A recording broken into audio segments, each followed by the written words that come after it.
Hi, പുതിയൊരു വീഡിയോയിലോട്ട് സ്വാഗതം. ഇന്ന് വന്നിരിക്കുന്നത് തിയേറ്ററിൽ വിജയിക്കാതെ പോയി OTT റിലീസ് ചെയ്ത സിനിമ ആനന്ദ് ശ്രീബാല റിവ്യൂലോട്ടാണ്. ഡയറക്ടർ വിഷ്ണു വിനയ്, റൈറ്റർ അഭിലാഷ് പിള്ളൈ,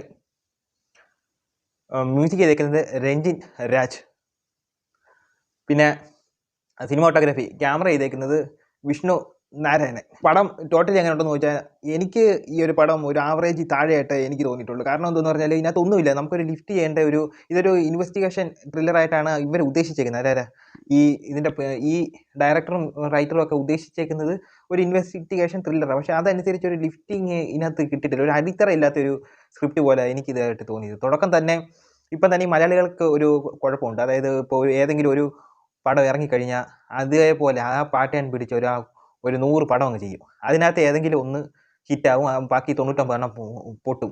ഇതാണ് ഇപ്പോൾ നടന്നുകൊണ്ടിരിക്കുന്നത്. അതിനകത്ത് ഒന്നാണ് ഈ ഒരു പടം. ഇതിനകത്ത് ലിഫ്റ്റ് ചെയ്യേണ്ട ഒന്നും ഇതിനകത്ത് തോന്നിയിട്ടുമില്ല. തുടക്കം തന്നെ ഈ ഒരു പടം പൊട്ടിയിട്ടുണ്ടെന്ന് പറഞ്ഞാൽ ഉദ്ദേശിക്കുന്ന കാര്യങ്ങൾ നമുക്ക് കിട്ടിയിട്ടുണ്ട്. നമ്മൾ ഉദ്ദേശിക്കുന്നത് തന്നെ സിനിമയിലും വരുന്നത്. സത്യം പറഞ്ഞാൽ ഒരു ബോറടിച്ച് കണ്ടു തീർത്ത ഒരു പടമായിട്ടാണ് എനിക്ക് ഈ ആനന്ദ് ശ്രീബാല തോന്നിയത്. തുടക്കം തന്നെ ഒരു കൊലപാതകം, അത് ഒരു പെൺകൊച്ചിനെ കാണാനില്ലെന്ന് പറഞ്ഞിട്ട് ഇവിടെ കൊടുക്കുന്നു, പോലീസ് സ്റ്റേഷനിൽ പോയി കംപ്ലയിൻറ്റ് കൊടുക്കുന്നത്. അവിടെ ഇരിക്കുന്ന അന്നേരം ഒരു വുമൺസ് പോലീസാണ് അവിടെ ഇരിക്കുന്നത്. അപ്പോൾ അവർ തന്നെ എന്തൊരു അഭിനയം! ഇത് ചുമ്മാതെ ഈ ആൾക്കാർ അഭിനയിച്ചങ്ങ് മറിക്കുക. കാരണം അങ്ങോട്ട് ഇപ്പം എൻ്റെ കൂടെ ചെന്ന അവരുടെ ആ പെൺകൊച്ചിൻ്റെ അച്ഛനും അമ്മയും, അതിനകത്ത് അച്ഛനായിട്ട് ചെയ്തേക്കുന്ന പുള്ളിക്കാരൻ ഇച്ചിരി നല്ലോണം ചെയ്തിട്ടുണ്ട്. ബാക്കി എല്ലാവരും അങ്ങ് അഭിനയിച്ച് മറിക്കുവാന്ന് തോന്നുന്നു. പിന്നെ അതിനകത്ത് ഡയലോഗ് ഒരു നാടകത്തിൻ്റെ കൂട്ടുള്ള ഡയലോഗ് അതിനകത്തുള്ളത്. പിന്നെ ഇത് മാത്രമല്ല, ഒരാൾ ഡയലോഗ് പറഞ്ഞു കഴിഞ്ഞിട്ട് പെട്ടെന്ന് അയാൾ തീരുന്നതിൻ്റെ അടുത്ത നിമിഷം തന്നെ മറ്റുള്ളവർ ഡയലോഗ് പറയാൻ നിൽക്കുന്നത്. പിന്നെ പുറയിലുള്ളവരൊക്കെ ഭയങ്കര അഭിനയം. ഈ പോലീസ് സ്റ്റേഷനിൽ പോകുന്ന കുറേ വനിതാ പോലീസ് ഓഫീസറൊക്കെ ഉണ്ടല്ലോ, അവരൊക്കെ ഭയങ്കര അഭിനയം. ഈ സ്ക്രീനിലുള്ളവരൊക്കെ ഭയങ്കര അഭിനയം എന്ന് പറഞ്ഞാൽ അത് നാച്ചുറാലിറ്റി ആയിട്ട് തോന്നുന്നില്ല.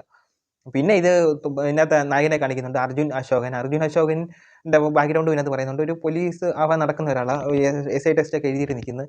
പിന്നെ ഇതുപോലെ ഇൻവെസ്റ്റിഗേഷനൊക്കെ നടത്താൻ ഇഷ്ടമാണ്. പിന്നെ അമർനാദാസ് ഉണ്ട്, ഒരു ജേർണലിസ്റ്റായിട്ട്.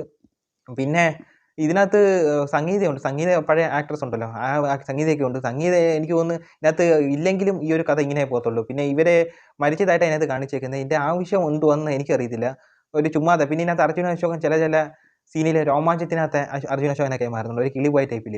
എനിക്ക് ഇതിനകത്ത് ആക്ടിങ് ഒക്കെ ബോറ്. അപർണദാസ് ഒരു മോശം ആക്ട്രസ് ആണെന്ന് ഞാൻ പറയത്തില്ല, പക്ഷേ ഇതിനകത്ത് ഒരു എല്ലാം കൊണ്ടും ഓവറാക്കിയാണ് കളഞ്ഞേക്കുന്നത്. ഇതിനകത്ത് ശരിയായിട്ട് നല്ലോണം ചെയ്തേക്കെന്ന് പറഞ്ഞാൽ ഇന്ദ്രൻസ് ഏട്ടൻ ഇതിനകത്ത് കുറച്ച് സീൻ കാണിക്കുന്നുണ്ട്, ഒന്ന് രണ്ട് സീൻ. ആ സീൻ മാത്രം കുറച്ച് നല്ലതായിട്ട് എനിക്ക് തോന്നി. ബാക്കി ഉള്ളതെല്ലാം ബോറായിട്ട്. അസീസിനെയൊക്കെ കൊണ്ടുവന്ന് അസീസൊക്കെ ഭയങ്കരമായിട്ട് അഭിനയമാണ്. പിന്നെ ഇതിനകത്ത് മിസ്റ്റേക്കുകളുണ്ട്. സിനിമയെ കൊള്ളത്തില്ല, മിസ്റ്റേക്കുകൾ അതെങ്കിലും ഒന്ന് നേരെയാക്കി എടുത്തുകൂടായോ? കാരണം എന്ന് പറഞ്ഞാൽ ഈ അർജുൻ അശോകൻ ഒരു പോലീസ് SI ടെസ്റ്റ് എഴുതിയിട്ട് നിൽക്കുവാന്നേ. SI ടെസ്റ്റ് എഴുതിയിട്ട് ഇതിനകത്ത് ലിസ്റ്റ് വരുമ്പം സാധാരണ ഇതുപോലെ ഇതിനകത്ത്, അതായത് PSCയുടെ പ്രൊഫൈലിനകത്ത് ആദ്യമേ അവർ പ്രസിദ്ധീകരിക്കുന്ന ഒരു ലിസ്റ്റ് ഇടുക. അതിനകത്ത് ഒരു ലിസ്റ്റ് ഇടുക, അതായത് രജിസ്റ്റർ നമ്പർ ഉള്ളത് വെച്ചൊരു ലിസ്റ്റ് ഇടുക.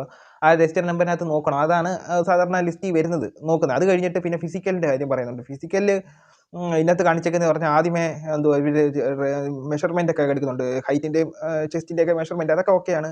അതിന് മുമ്പ് അത് കഴിഞ്ഞിട്ടാണ്, ഈ ചെസ്റ്റിൻ്റെയൊക്കെ മെഷർമെൻറ്റ് കഴിഞ്ഞിട്ടാണ് അവർ ചെസ്റ്റ് നമ്പർ തരുന്നത്. ചെസ്റ്റ് നമ്പർ ഇവരൊക്കെ ആദ്യമേ കൊടുത്തത്. അത് ഇവിടുത്തെ ഏത് ഫിസിക്കൽ എവിടെയാണ് അങ്ങനെ കൊടുക്കുന്നതെന്ന് എനിക്ക് മനസ്സിലായില്ല.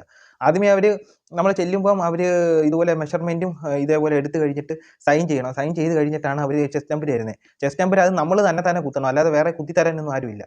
പിന്നെ ഇതിനകത്ത് ചിന്നപ്പ് മാത്രമേ കാണിക്കുന്നുള്ളൂ. ചിന്നപ്പ് സെക്കൻഡ് ലാസ്റ്റ് ആയിട്ടോ. ഇതിൻ്റെ അകത്ത് എല്ലാം ഈ ഫോഴ്സിൻ്റെ എല്ലാ ഫിസിക്കലും 8 ഉണ്ട്, 5 പാസ്സാവണം. ആ 5 പാസ്സായി കഴിഞ്ഞാൽ ബാക്കി ചെയ്യണ്ട. അപ്പോൾ ആദ്യത്തെ 5 പാസ്സായി കഴിഞ്ഞാൽ പിന്നെ ബാക്കി ഇത് ചെയ്യണ്ട. ഈ ചിന്നപ്പ് എനിക്ക് തോന്നുന്നത് എനിക്ക് സെക്കൻഡ് ലാസ്റ്റ് ആയിട്ടോ എന്ന് പറഞ്ഞാൽ ബാക്കി ഉള്ളതിനകത്ത് അതെങ്ങനെയെങ്കിലും കാണിക്കട്ടെ, അത് പോട്ടെ. അത് അവർ എങ്ങനെയെങ്കിലും കാണിക്കട്ടെ, അവർ അറിവില്ലാതെ കൊണ്ട് ചെയ്യുന്നതായിരിക്കും, അത് പോട്ടെ. പക്ഷേ ഈ കഥയ്ക്കകത്ത് എന്തെങ്കിലും ഒന്ന് കാണണ്ടേ? കഥയ്ക്കകത്ത് ഒന്നുമില്ല. ഈ നമ്മൾ ചുമ്മാ ഒരു 2 മണിക്കൂർ വലിച്ച് നീട്ടിക്കൊണ്ട് പോയിട്ട് വലിപ്പിച്ച് കളയുന്ന ഒരു പരിപാടിയാണ് ഇതിനകത്ത് കാണിച്ചു വെച്ചേക്കുന്നത്. ഇതിനകത്ത് ഒന്നുമില്ലാതെ ആക്കി കളഞ്ഞു. എന്ന് വെച്ചാൽ ഒരു ഉണ്ട പൊരി അല്ല, ഒരു ബലൂൺ വീർപ്പിച്ചിട്ട് അതിനകത്ത് എന്തോ ഉണ്ട്, അതിനകത്ത് അതേപോലെ ആക്കി വീർപ്പിച്ച് ഇതിനകത്ത് ഒന്നുമില്ലാതെ ആക്കി കളഞ്ഞു. പിന്നെ നന്ദു പണ്ട് തൊട്ടേ പോലീസ് ഇതായിട്ട് കോൺസ്റ്റബിളായിട്ട് നിന്ന് ഇതിനകത്ത് ഇച്ചിരി സർക്കിളായിട്ട് വന്നിട്ടുണ്ടെന്ന്. ചിലപ്പം പോലീസ് ഈ സിനിമയിലുള്ളവർ തന്നെ ചിലപ്പം പ്രൊമോഷൻ കൊടുത്തായിരിക്കും. ഇത്രയും നാളും എന്തുപോലെ കോൺസ്റ്റബിളായിട്ട് നിന്നില്ലയോ, ഇതിനകത്ത് ഇച്ചിരി പ്രൊമോഷൻ കിട്ടുമെന്ന് പറഞ്ഞ് ഇതിനകത്ത് കൊടുത്തിട്ടുണ്ട്. പിന്നെ കുറേ പഴയമായിട്ടുള്ള കുറേ ആൾക്കാർ ഇതിനകത്തുണ്ട്. പഴയ എന്ന് വെച്ചാൽ എടുത്ത് കളഞ്ഞ റിട്ടയർഡ് ആയിട്ടുള്ള കുറേ പേരെ ഇതിനകത്ത് കൊണ്ടുവന്നിട്ടുണ്ട്. ഇപ്പം ഒരു കാര്യമില്ല, ഒരു കാര്യമില്ല. ചുമ്മാ ഊതി വീർപ്പിച്ച ഒരു സിനിമയായിട്ടാണ് എനിക്ക് തോന്നിയത്. ഒരിടത്ത് പറഞ്ഞാൽ ചുമ്മാ കണ്ടുകൊണ്ടിരിക്കുക. അല്ലാതെ അതിനകത്തൊന്നും എനിക്ക് പോസിറ്റീവായിട്ട് ഒരു ആവറേജ് താഴെ നിൽക്കുന്ന ഒരു സിനിമയായിട്ടാണ് എനിക്ക് ഇതിനകത്ത് തോന്നിയത് ആനന്ദ് ശ്രീബാല. പിന്നെ ഇപ്പോഴത്തെ മലയാള സിനിമയെല്ലാം പൊട്ടിപ്പൊളിഞ്ഞിങ്ങനെ കിടക്കുന്നുണ്ടെന്ന് പറഞ്ഞില്ല. ജനുവരിയിൽ ഒരു മാസമേ ഒരു സിനിമയെ ഓടിയിട്ടുള്ളൂ. കാരണം എന്തുവാന്ന് ഇത് തന്നെയൊക്കെയാണ് കാരണം. കണ്ടു മറന്ന സിനിമ എടുത്തുകൊണ്ട് ഇതുപോലെ ഊതിപ്പെരുപ്പിച്ച് കാണിച്ച് കഴിഞ്ഞാൽ പിന്നെ ആര് പോയി കാണാൻ? അപ്പോൾ ഇത്രയേ ഉള്ളൂ. എനിക്ക് ഈ പടം ഒരു ആവറേജ് താഴെയായിട്ട് ഇഷ്ടപ്പെട്ടുള്ളൂ. അടുത്തൊരു വീഡിയോ വരുന്നവരെ ബൈ.